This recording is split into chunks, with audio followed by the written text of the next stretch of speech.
Earlier this year, Nintendo finally released Super Mario Land as part of the Game Boy app for Switch Online subscribers.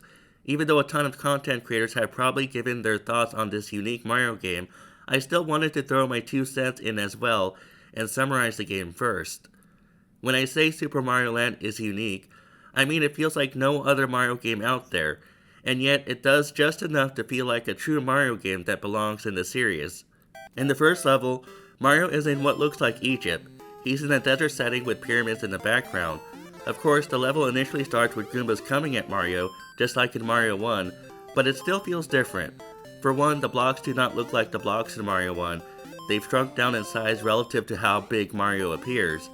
Later on, stranger looking enemies appear on screen, like those hopping flies in 1-1, and in 1-2 Mario comes across bees with pitchforks attempting to drop spears on Mario. What happens at the end of each level? The player has the option between two doors. The higher door leads to a bonus game with a chance for up to 3 extra lives or a fire flower, while the lower door simply leads to the next level. I do like this approach as it gives the player something better to aim for rather than only accumulating more points on the flagpole in Mario 1.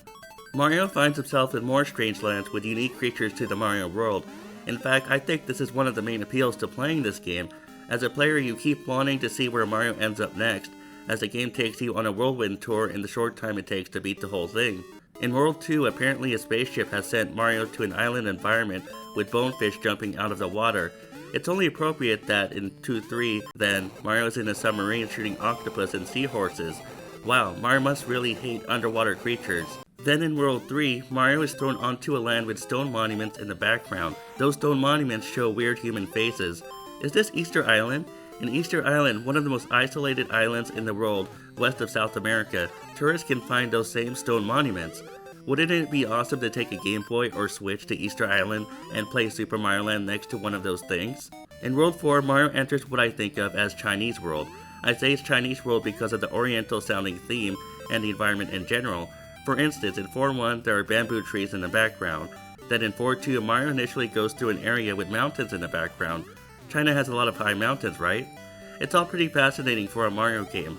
I found myself enjoying the world with real-life location themes and the unique enemies and of course the catchy music, which is central to the series. The game takes a quick 360 turn though in 4-3, the final level.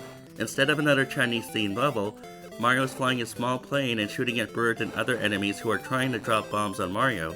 Spoiler, eventually Mario faces the final boss of the game in this level and saves Daisy, so that she could go on to become a world-class golf and tennis player in later Mario games. After such a fascinating set of worlds to start the game, the ending felt abrupt. Why wasn't there another Chinese-themed level for 4-3? Either Nintendo did not finish Super Mario Land, or they felt the need to make it short because of the Game Boy platform. By my estimation, most gamers could beat Super Mario Land in 1.5 hours or less. Regardless, what's there remains fun.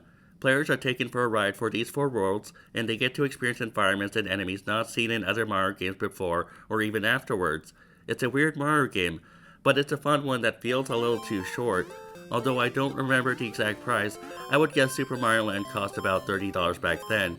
Can you imagine paying $30 for a game today if you knew it would only last about an hour? Of course, gamers don't need to pay $30 now. Most Switch gamers subscribe to the basic form of Switch Online, and they can download the Game Boy app for free. I'd probably give Super Mario Land an 8.5 out of 10.